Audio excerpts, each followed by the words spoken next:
ni kuri ukunda ubwenge TV ngo byose abari kuri telefone n'abari n'ubwo wa ijuru azabumwijima habaye umucyo uhora witeka ziko mw'ijuru azabumwijima habaye umucyo uhora. Naravutse nza nta kintu mfite, ndakora pe, ndashugurika, mbona amafaranga, mbona nandi, mbona ibintu, mbona amazu, mbona ibintu byose, none nsubiyeyo nta na kimwe ntwaye muri byo. Aravuga ngo ngiye mbabaye kuko naringize igihe cyo kubirya, naringize igihe cyo kwishima, naringize igihe cyo kunezerwa, none ngiyeyo ntacyo njyanye. Abantu bose bashyinguye batavuga bibaza, akavuga unishakiye abagore.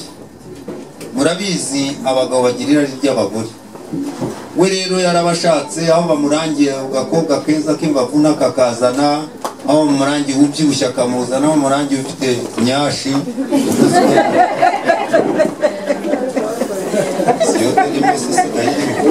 nanjye narayimenye,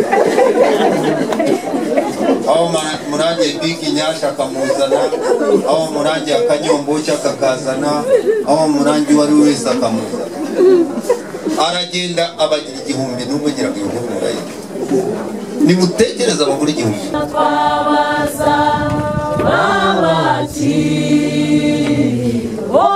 tujyane amena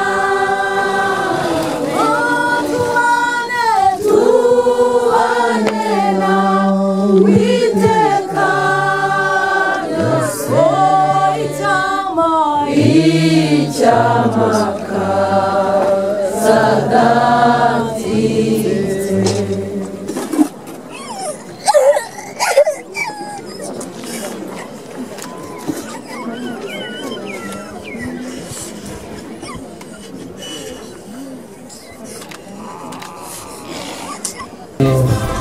Perezida nawe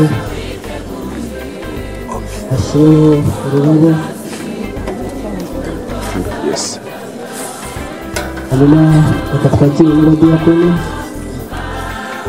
nabo bashyiraho ururabo. Turakira abadiyakoni nabo bashyiraho ururabo. Abadiyakoni barakurikirwa n'abaririmbyi yanyu. Bamurangiro Rasi. Yego Laurence. Mama w'imyaka 62. Twafakaye rero igihe kimwe twese turi bato pe. Mu myaka 32 nibwo napfakaye kandi nawe yari muto. Noneho rero duhurira nyine mu gushaka ubuzima bwo gutunga abana. Tubana neza ku buryo maka Yesu bana bari bato, abe bari bato n'abanje ari bato, sanje namurushagaho ababiri bari bazi ubwenge gake. Yego. Ariko ntacyo nigeze mucura. Kuko utazi Imana yaba atarayibonye. Ubwo kubaho kwanjye numvaga najya ngira wenda nk'umuntu nsangira nawe uduke mfite. Mu gupfakara rero hari igihe waba gufite icyo urusha abandi. Icyo nabonaga rero sinamucuraga. Yego. Twarafatanyaga mu isoko twabayemo kwa Gandarari niryo ryabanje, majya mpuzagurika aranyigisha uko ntandika inyanya ntazi kuzitandika, baramfasha baza kuhatwimura rero tuza kwa Sitani. Tugumya gufatanya gutyo ku buryo umwana we wa mbere wabatijwe muri Kiliziya Gatolika, ibirori byabereye iwanjye. Ko namurusha ubushobozi nkavuga nti nari mfite abantu banshyigikira kandi mfite n'urutoki n'iki, vuga nibyo byose reka abana tubashyire hamwe ibirori bibere hamwe. Mwaka Yezu rero yari inshuti yanjye pe, tutaganiriye twararuhanye, twasangiye akabisi n'agahiye. Imana imuhe umugisha rero imwakire mu bayo. Imana ibakire mu abantu bose. Akagira ibyishimo bidashira ku mubiri. akereka umuntu wese ko amukunda akishima yanahisha ibiryo yatekeraga mu isoko akabwira buri wese ati ngwino urye ntagire uwo yima ku ifunguro afite rero icyo nisabira umuryango we ndagira ngo bazagire urukundo nk'urwa mama wabo icyo bafite badusangiye n'inshuti n'abavandi. Nakoze nitwa Mugirwanake Florence abandi umwana wa nyakwigendera. Uburwayi bwe ni uburwayi yaramaranye igihe, ntago ari uburwayi bw'impanuka, yararwaye turamuvuza, yapfiriye mu maboko y'abaganga. Imana imwakire mu bayo. Murakoze.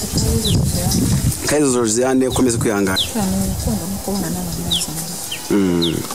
N'urukundo. Mama ikintu ntamwibagirwaho nuko umubyeyi wafataga abana bose kimwe, ntabwo yajyaga arutisha umwana undi. Niba ari nko ku munsi afite amafaranga yo kugura udukweto yari yerendaga twese akatugurira, yaba ari amarinete twese akatugurira, yaba ari bugurira bashiki banjye ikanzu nanjye agashaka ukuntu angurira akenda. Yego. Ikindi mu bana gusangira n'abantu yagira mu minsi mikuru hanze ukumva uravuze ati umunsi natetse cyangwa se nafashe ikimina nishimye utumira abantu baze barye. Yego. Tugasabana n'abandi nta mwanzi mama yagiraga uretse yabo angire nyine y'abantu tutazi aho iva, ariko ntacyo nashinja umubyeyi wanjye, ntacyo ataduhaye, icyo yari afite cyose arakiduha.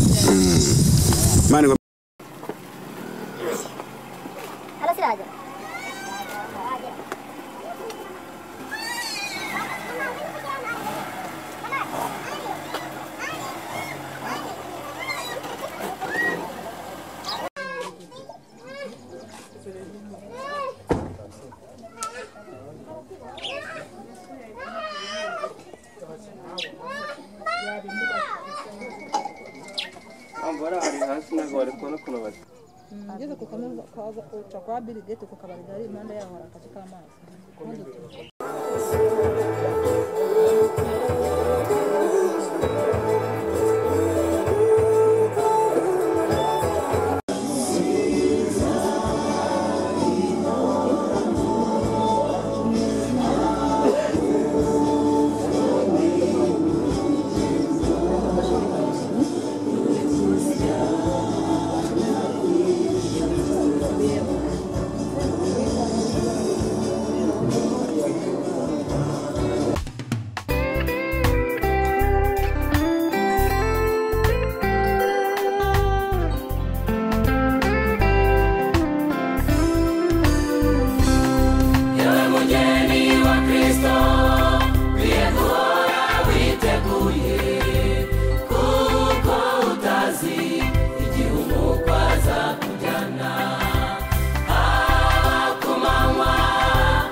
izina rya Yesu Kristo kandi nyabazo tugiye gukorerwa ahanganya kubaha Imana ngo umuyobozi wabyo mu byose data wa twese dukunze kuba natwe muri byose turakwishimiye mwamenye kubaha Imana Imana kumwe natwe data wa twese icyo gikunze kurikira mu izina rya Yesu.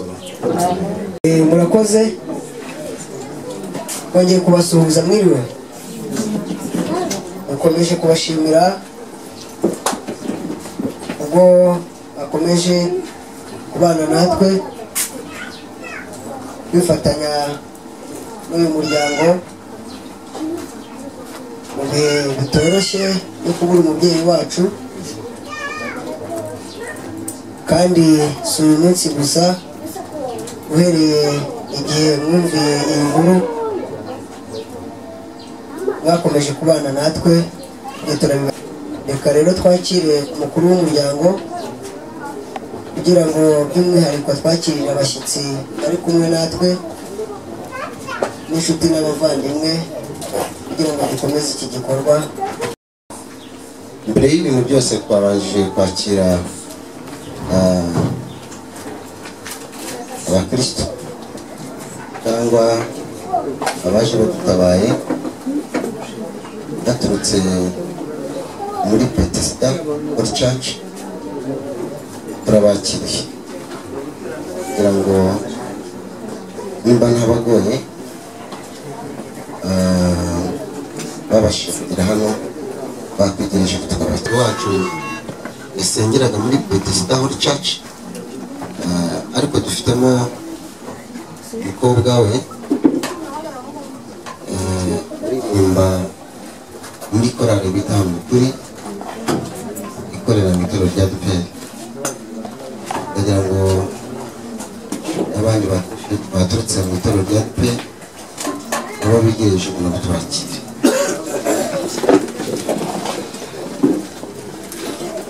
Murakoze cyane.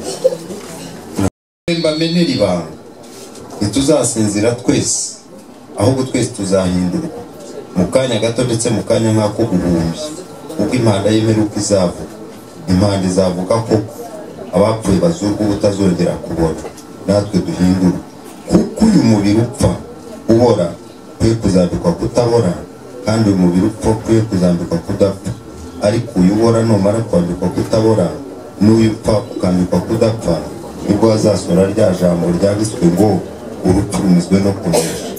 Warupfuwe kunesha kwawe kurihe? Warupfuwe urubori rwawe rurihe? Ibyaha nibyo urubori rw'urupfu kandi imbaraga z'ibyaha ni amategeko ariko Imana ishimwe iduhaye kunesha kubw'umwami wacu Yesu. Amen. Pawulo yahoraga mu manza yewe agahora afungwa yahoraga aburana imanza zidafite aho zihuriye nawe kabwe ati ko navutse ndi umufarisayo ko mubizi ko navutse ndi umuheburayo ko mubizi ndashyirwa mu manza kubera izina ry'itorero Bethesda umushumba wacu Bishop Bwangu utabonetse nawe yambwiye ngo mbabwire ngo mwihangane mukomere kandi uko bimeze. Igihe cyose iyo tugeze mu mwanya nk'uyu turitonda bikanyibutsa icyo umwanditsi wa Zaburi yanditse ngaho kujya mu nzu y'ibirori uzajya ujya mu nzu y'ikiri. Mu nzu y'ibirori umuntu yitwara uko abonye avuga uko abonye akora uko abonye akanywa ibyo ashaka ariko mu nzu y'ikiri yo siko bimeze ahubwo n'umuntu usaragurika usanga yitonze cyane cyane iyi sanduku itunyuze imbere irimo umuntu tuzi ko yahumekaga tuzi ko yakoraga twebwe twese turacwekera n'ibyo umuntu yatekerezaga agasa naho abigabanira. Uyu mwanditsi rero yari azi kwigisha aravuga ngo uzajya uharanira kujya mu nzu y'ikiriyo izajya ikwigisha utoze imyitwarire. Aha niho usanga umuntu nawe yibaza uko umutima we umeze niho usanga umuntu yiga kwitonda akavuga ati nanjye wenda ejo niko bizangendekera nuko nguko ariko nk'uko muvandimwe uyoboye yatubwiye aha ni inzira tunyuramo twese twerekeza aho tutagaruka. Mperutse gusoma agatabo kitwa ngo inzira igenda itagaruka, ntangazwa n'uwo muntu wakanditse. Inzira igenda gusa, ariko ntawe ujyamo unyuramo ngo ugire agaruka. Arakomeza arayirondora, aravuga ngo iyo nzira umuntu ayigendamo nta kintu ajyanye, kirazira kugira icyo ujyana. Ugenda uko wakabaye, ugenda uko wakavutse, ugenda uko uri, ugenda nta n'inkweto wambaye. Abavandimwe bacu b'abayisilamu bo n'isanduku ntibayikora. Sinzi niba wenda baravuze bati ni ugupfusha ubusa, ariko sinzi uko bimeze. Bagushyira mu mufuka wo bita isanda, kandi ibirenge bakabisiga hanze. Umuntu akagenda atyo. Uwari wubashywe wakubitirwaga amasaruti bikaba bicukiye aho. Wagendaga mu modoka yafunze ibirahuri bya filime, reka da, ibintu byose bigahagarara akagenda uko yari. Nicyo cyanyibukije Salomo agiye gusoza urugendo rwe, yaravuze ngo naritegereje ibintu byose, uko narushye, uko nahangayitse. Watanga n'ubuhamya akavuga ibyo yakoze n'ibyo yagezeho.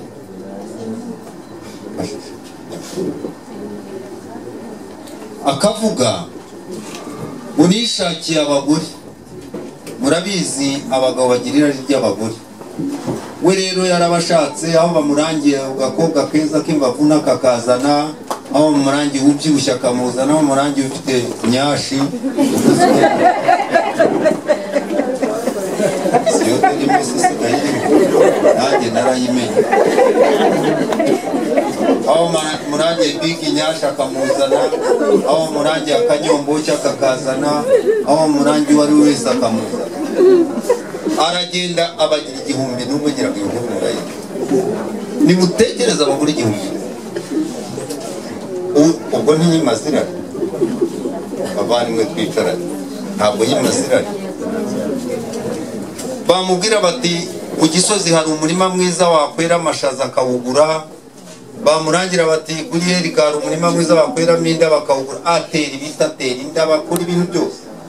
Bamubwira bati hari itsinda ribyina neza naryo akarizana, yari afite ubushobozi. Ikintu cyose, ibyuma by'umuziki byose ashyira, byose aranezerwa. Baravuga ngo bajyaga babaga buri munsi inka 500 wasaro. Urumva bahoraga mu rukaranga, inkoko sinakubwira ibintu byose.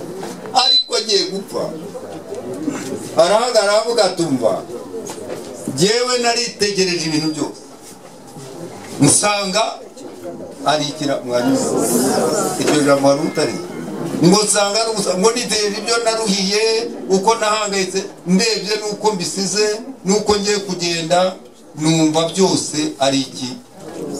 Aravuga ngo nasanze ari nko kwiruka nyuma y'iki. Kuko umunsi bashyira muri isanduku, akamanuka amasize agatabo ka sheke, akamanuka amasize imodoka ye, akajya muri Korubiya, akajya mu Rusoro cyangwa ahandi hantu, nta kindi kinajyana. Twese tugenda twifashe ku mutwe. Hano hari abakiri muri uyu mujyi bagiye bitaba Imana mu minsi ishize, murabyibuka. Abantu umuntu arangije ikizu kingana gutya, none aragiye pe, none aragiye pe. Umuntu yari afite ibifaranga biniha ku makoti by'amadolari by'amayero, birutse gukubita rero agahungu, ariko karanambaza. Nari muri banki mbona kazanye igikapu, bagipfuriye mbona ni ibidolari byose. Ariko iya twebwe genda ninjyanye 7,000-10,000, barazana amadolari yuzuye igikapu cy'amadolari. Ariko nawe igikapu cy'amadolari akayasiga muri banki aribwa n'abandi bantu bavuye mu gihugu, bakamushyira asanga. Uzi ko nawe ariko bizagenda wabyibukaga, nanjye uzi ko ariko bizagenda, mukagera ngo wa mupasiteri wari muto muto ngo wavugaga cyane n'ijwi rinini ko muzajya muvuga iryo jwi rizatwekera ibintu byose bitwekere biranga Salomo rero aravuga ngo dore indunduro y'ijambo ngo byose byarumvise ngo ibisigaye wubaho Uwiteka kandi ukomeze umurava ubane n'abandi amahoro ngo kuko ibyo ari byo bikwiriye umuntu wese ndagira ngo muri uyu munsi urupfu tujemo rugira icyo rukwiye reka nsome amagambo isi muri isi uzuye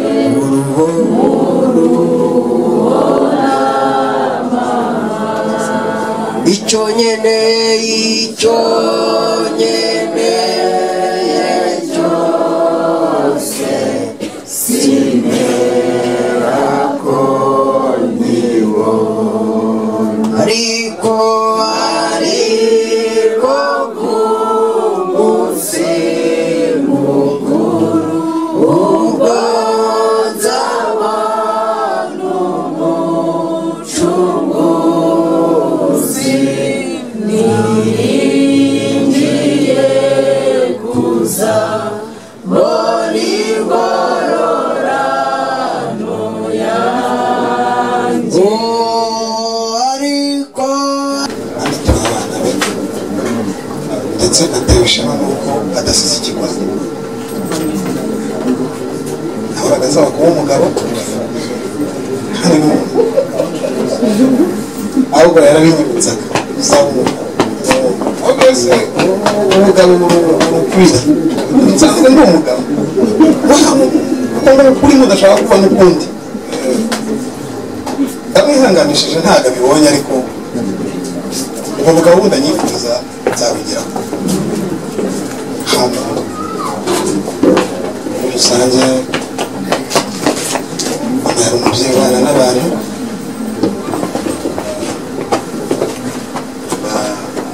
bakakira muto sigarana turi batatu abyaye ibyaro umunani umwana zeye nawe aragenda ariko batatu bahagije niba Imana yashimye muri batatu muhari ntabwo ndi njyenyine umwe na ngabire mu buryo bwose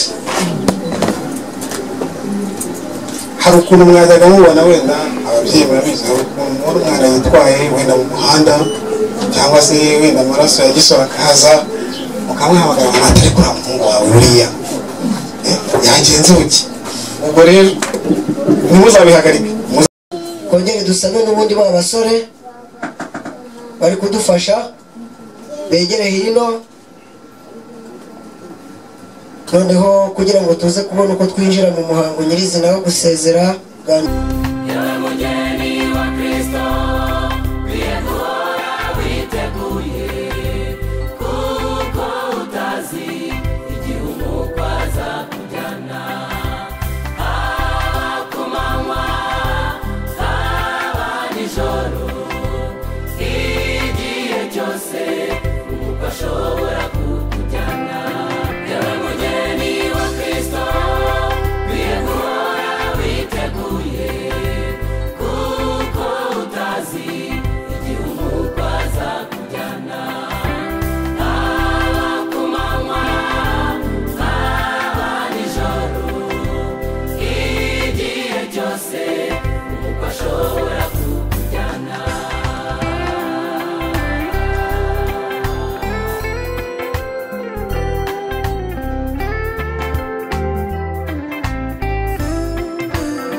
utazi igihugu azakujyana abakumanywa igihe cyose bashobora kutujyana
kuko utazi igihugu azakujyana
kumanywa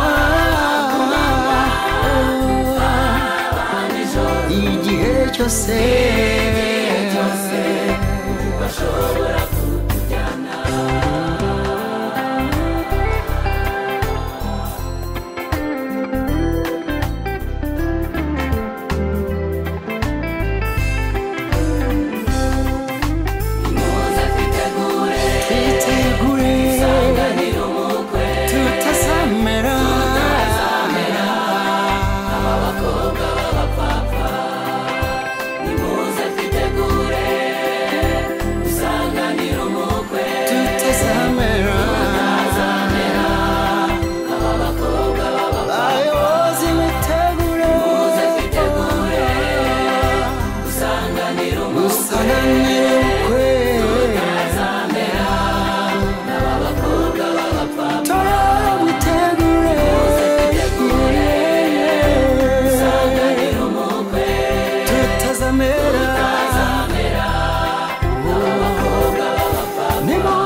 reka twongere dusenga Imana. Nitumara gusenga Imana hari abantu batabashije kugira amahirwe yo kuba basezeye ku mubiri tukiri mu rugo, hanyuma hano turahita tutanga umwanya kugira ngo iki gikorwa gikorwe. Nikimara gukorwa turababwira ibindi bikurikiraho. Twakire Innocent asenga Imana, hanyuma ashimire ibyo yakoze, ayiragize n'ibindi biri imbere. Murakoze. Turakubashe Mukiza mwiza, tukubaha ineza n'urukundo rwawe. Turagushimiye kuko uri Imana nguru, uri Imana irinda, uri Imana ibeshaho. Igihe gito ntazabona Yesu, nibwo nzabana nukanye n'ibyaha, nzaba mumatiwe mu maboko, nziko mw'ijuru hatabumwijima, habaye umucyo uhoraho iteka. Nziko mw'ijuru hatabumwijima,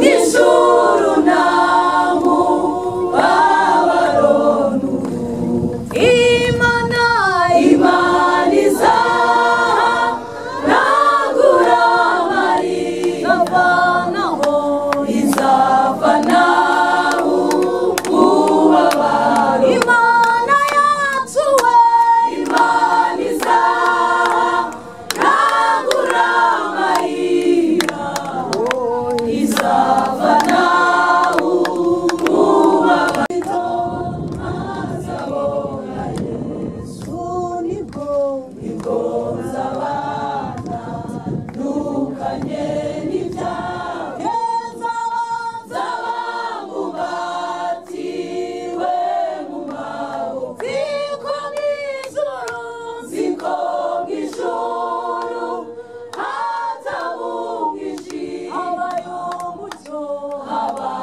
umucyo uhoraho ziko mw'ijuru hatabungije habaye umucyo uhoraho itewe noneho nacu mubabaro umwanya kuko nzawibagirwa kwa Yesu nubwo ngifite kubabazwa mw'isi mw'ijuru nta mubabaro Imana nkorera Imana izaha nabura amarira izavanaho umubabaro Imana yerawe Imana izaha nabura amarira izavanaho umubabaro Yesu amen. Akoze mwiriwe kandi reka dusome twihuse mu gitabo cy'ibyahishuriwe Yohana igice cya 14 umurongo wa 13. Hari amagambo avuga ngo numva ijwi rivugira mu ijuru rimbwira riti andika uti uhereye none hahirwa abapfapfira mu mwami wacu umwuka nawe aravuga ati ye ngo baruhuke imihati yabo kuko imirimo yabo ijyanye nabo ibakurikiye amen. Bavandimwe turi hano ubu hari iby'amaso yacu adashobora kureba, twebwe turareba umuntu uryamye hariya mu isanduku ariko ibindi byakorewe mu isi y'umwuka ntidushobora kubibona. Uyu mukecuru yaba imirimo mike yaba myinshi yaba iri mu kigero runaka, iyo yakoreye Imana iri hejuru y'iriya sanduku iramukurikiye ajyanye nayo. Bikatwigisha iki? Bikatwigisha gukora neza igihe tukiriho.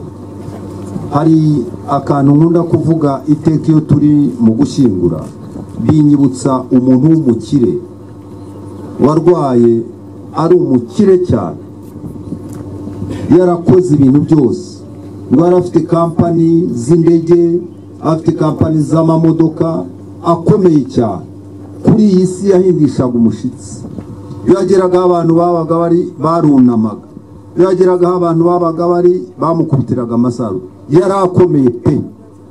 Munsi umwe ngo ararwara, arwaye amarigi, arwaye baramuvuza baramuzengurukana bamujyana mu mavuriro atandukanye, ariko ngo agezeyo banga birabananira abaganga, haza aba specialiste birabananira, bakora ibishoboka byose biranga. Baramubwira bwa nyuma raporo ya muganga iravuga ngo madamu twara umugabo wawe mu rugo, gende mwitegure ahasigaye muzamushyingure. Ageze iwe ngo aribaza aravuga ati kuko n'amafaranga mfite n'ubushobozi mfite ubu ndapfuye birarangiye ndagiye. Madamu aravuga ati ntaho tutageze, bajya ahantu henshi biranga. Ngo agiye gupfa abwira madamu ati cara iruhande rwanjye nkubwire nindamuka mfuye dore nari umukire ntuzanshyingure mu isanduku iciriritse uzashake isanduku ya zahabu amafaranga ndayafite n'ubundi ndayasize uwo mudamu aramwemerera barayikoresha isanduku n'ibintu byose aramubwira ati kandi umunsi bazaba bagiye kunshyira mu isanduku iyo sanduku izaba ifite imyenge ibiri iruhande rw'ibumoso n'iburyo ibiganza byanjye ntuzabishyire mu isanduku uzabishyire hanze ubwo arambwira ati iryo shyano nzarisobanura nte arambwira ati ibyo uzavuga nzabyandika mu rupapuro uzarusome iruhande rw'abazaba dukibandikira warabyemera murumva icyo umugabo agusabye ntiwacyanga yandikamo amagambo akomeye umunsi wo gushyingura ugeze nk'uku bagiye kumusohora mu nzu babona ibiganza biri hanze abana bakishyira mata ibi ni avuga ati niwe wabinsabye kandi murabizi icyo umuntu ategetse agiye gupfa kirakora avuga ati ibi bintu babisobanura aravuga ati uko mbisobanura biri mu rupapuro yanyandikiye basohotse bahagaze nka basanga yaranditse ngo naravutse nza nta kintu mfite ndakora pe ndashugurika mbona amafaranga mbona nandi mbona ibintu mbona amazu mbona ibintu byose none nsubiyeyo nta na kimwe ntwaye muri byo aravuga ngo ngiye mbabaye kuko naringize igihe cyo kubirya naringize igihe cyo kwishima naringize igihe cyo kunezerwa none ngiyeyo ntacyo njyanye abantu bose bashyinguye batavuga bibaza kwera umuntu aje aruha aruhire muri iyi si arinda agera nko mu myaka ngezemo cyangwa n'abandi uta ashugurika ashakisha ariko napfa agende nta kintu ajyana twibutsa ko nawe uzagenda nta kintu ujyana birakwigisha iki ntacyo ukwiye gupfa n'abantu hari abo usanga bapfa ngo amazi yatembeye mu rugo ngo banitse imyenda ku rugo rwanjye akayihura akayita mu itaka urarurira ubusa pe uragorwa n'ubusa pe uriteranya n'abantu ku busa pe uzagenda vide nta kintu ujyana uriga ukaminuza diporome ukazisigura urakora ukabyira utera ibindi byose ukabisiga ariko bibiri iratubwiye ngo andika ngo hahirwa bapfa bapfiriye mu mwami wacu ngo umwuka nawe aramya ngo yeee ngo baruhuke imihati yabo kuko ibyo bakoreye Imana nibyo bibarwa gusa ntukarye ngo wibagirwe gukorera Imana ntukibagirwe kuba mu nzu y'Imana ntukibagirwe gusenga ntukibagirwe uramenye kugira ngo ejo nugenda nawe tuguhagaze iruhande tuzavuge ngo nyiranaka agiye amahoro nshimiye ko ijambo ryawe ari ryiza kandi niryo ryaturemye niryo ryadushyizeho naryo rizatuma tuvaho tukimuka turagushima ko umuja wawe amahoro imirimo ikaba imukurikiye turasabye ngo natwe udufashe dore gukora ibyiza tukiriho dore kubana n'abandi tukiriho dore gukorera abandi tukiriho kugira ngo ugende ikigera natwe tuzaherekerwe n'imirimo myiza urakoze Mana turagushimiye Yesu umwami Yesu gaza umwami Yesu umwami Yesu gaza umwami Yesu umwami Yesu gaza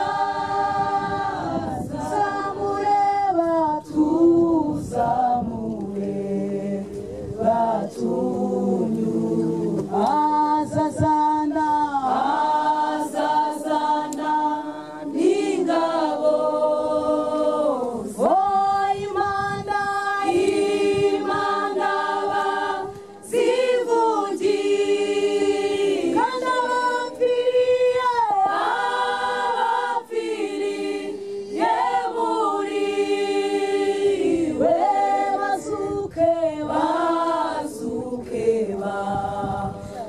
musangu natwabaza abana twabaza babakiriho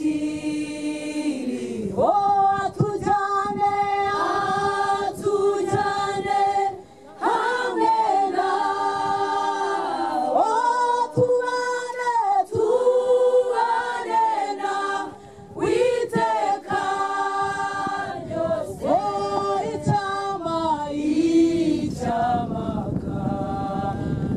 sadati mwami Yesu gaza mwami Yesu gaza mwami Yesu gaza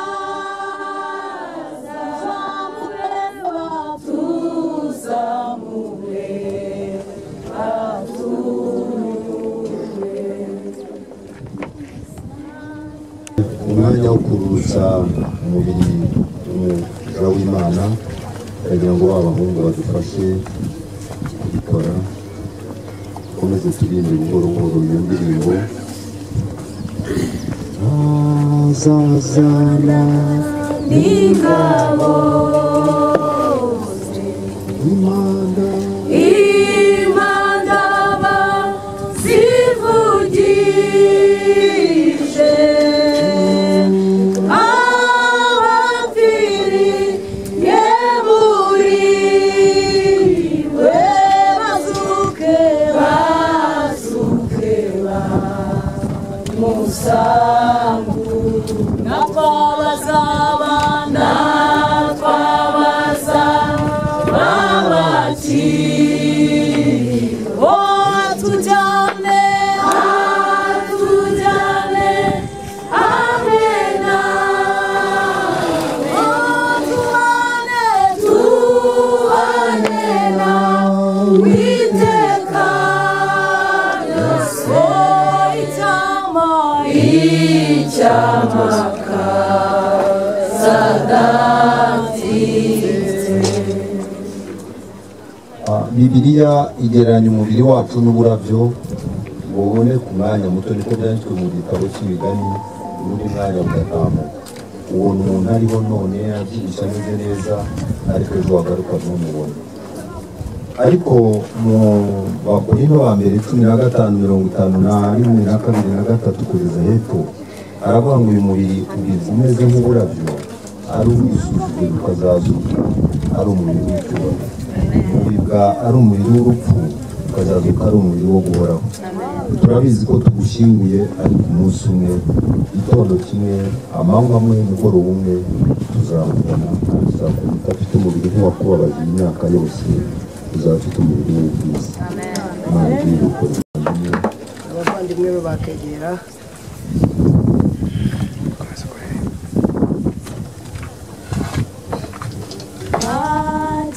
ab'umuryango wa bugufi nabo bakomeza bakegera duhore twiteguye n'ukuri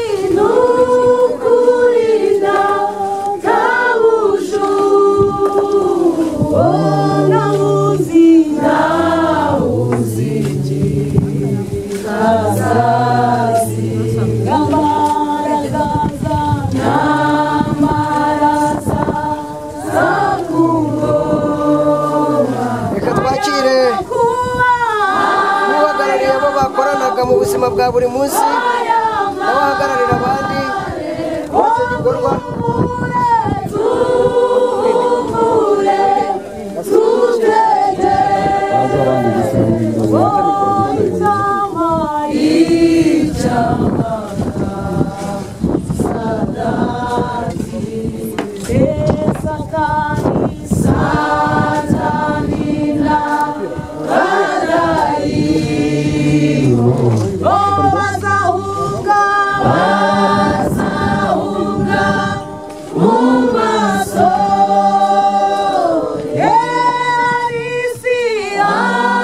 Arisia,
umuryango wateguye kari bushyinguye umubyeyi wacu kugira ngo dukorere igikorwa cyo gushyiraho umusaraba.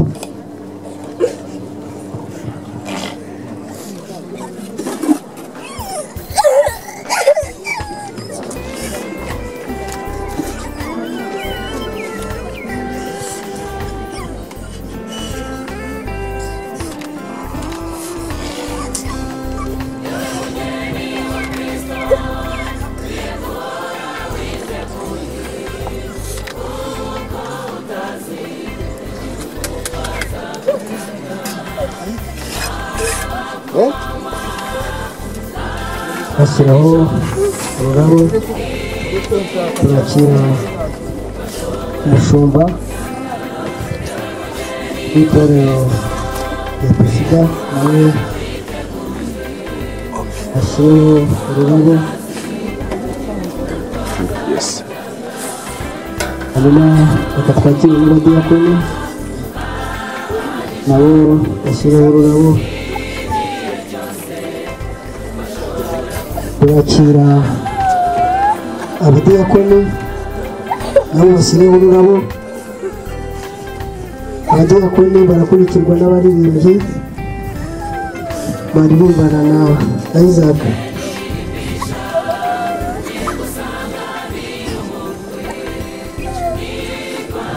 abaririmbyi nibamara kuvaho barakurikirwa n'abakristo muri rusange ku itorero umukecuru yasengeragaho hari n'iryo Isaac asengeraho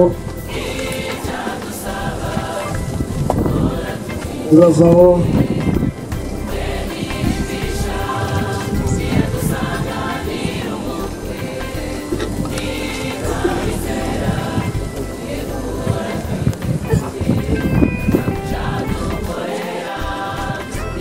tungize uburyo umwete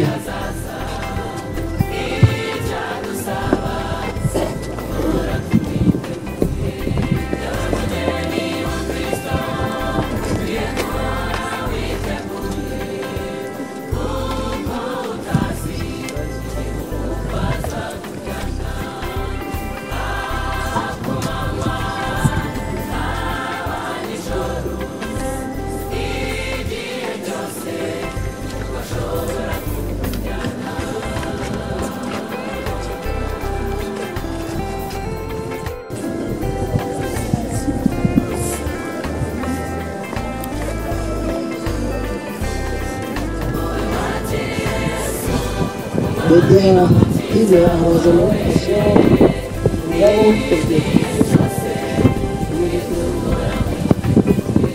media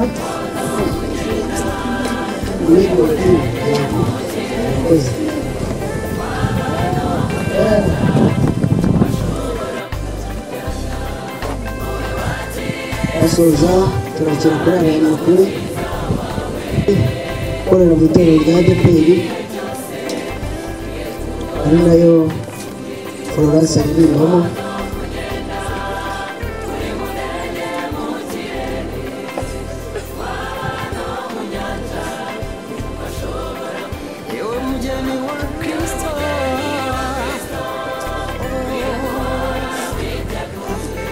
bakisoza turaza kwakira abakoranaga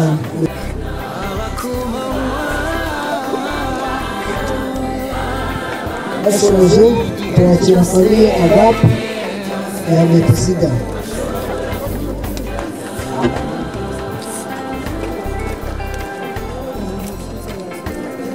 basoje turakira urubyiruko rwa Metisida nabo baze bashyiraho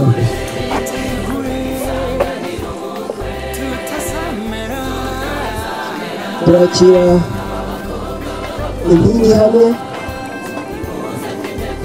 nabo baze bashyiraho ururabo urubyiruko rwa Nyirasoza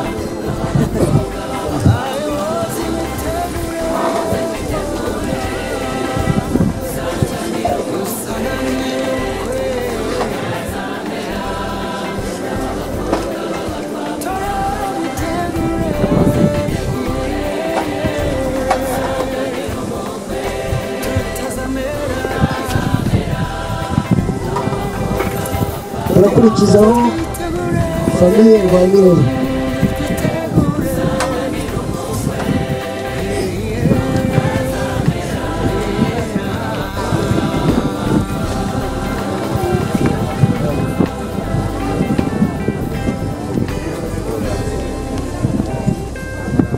barakoze cyane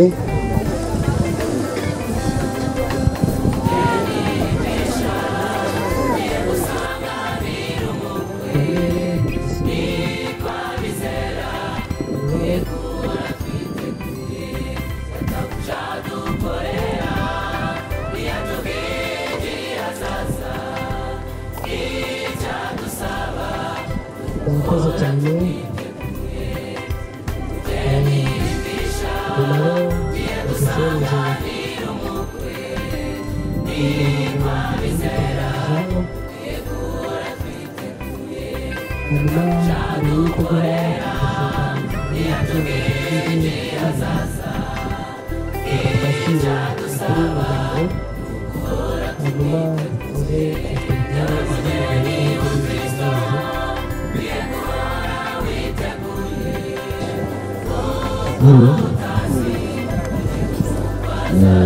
cyangwa turabashimye kubwo yerekeje yacu Rwanda kandi Imana ibana turakomeza tubigane ariko tugiye gukorera hano hirya mu gasantere niho bishobora ngo kwa bose n'umugisha abatabaye bose kandi ukomeze kugumana n'imiryango yabo abifasira abana n'abandi bose bameze kuko ukomeze kubana nabo bose kugira neza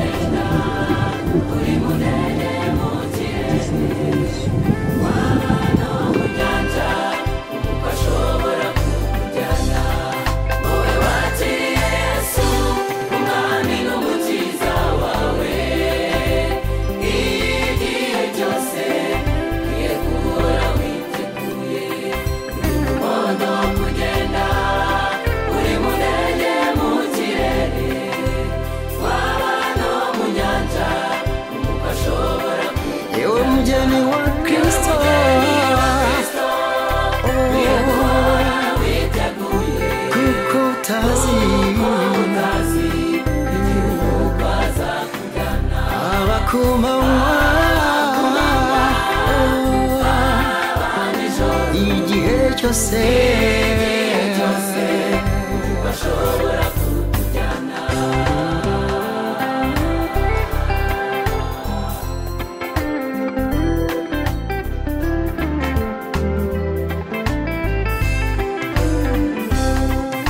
nimuze twitegure isanganiro umukwe tutazamera aba bakobwa b'abapapa nimuze twitegure isanganiro umukwe tutazamera aba bakobwa b'abapapa abayobozi mwitegure nimuze twitegure isanganiro umukwe